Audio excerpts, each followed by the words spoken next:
Sir ఇప్పుడు MP election Jose ఎట్లున్నాయి? ఏ ఏ party ముందుకు వచ్చే? ఎంపీ ఎలక్షన్లు అంటే సెంట్రల్లో మోడీ, ఇక్కడైతే చేవేల గడ్డ మీద రంజిత్ రెడ్డి 182,000 మెజార్టీతో గెలుస్తాడు.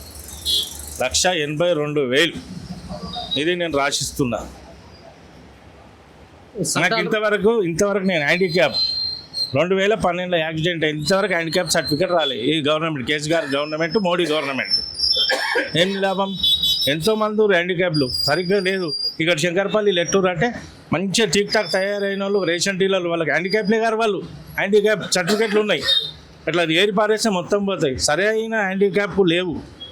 అది అందుకే కాంగ్రెస్ గవర్నమెంట్ తెలంగాణలో రేవంత్ రెడ్డి వచ్చింది. కేసీఆర్ పాలన మొత్తం నాశనం అయిపోయింది. ఇప్పుడు గిట రంజిత్ రెడ్డి వస్తాడు.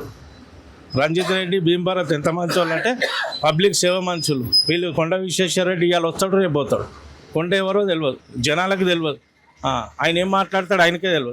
అప్పుడే కాంగ్రెస్ అంటాడు, అప్పుడే బీజేపీ అంటాడు, అప్పుడే టీఆర్ఎస్ అంటాడు. ఏ పార్టీలో సరిగ్గా ఉంటారు, ఏ పార్టీలో కరెక్ట్ ఉండేటోడు కావాలి. అది పబ్లిక్ నిర్ణయం.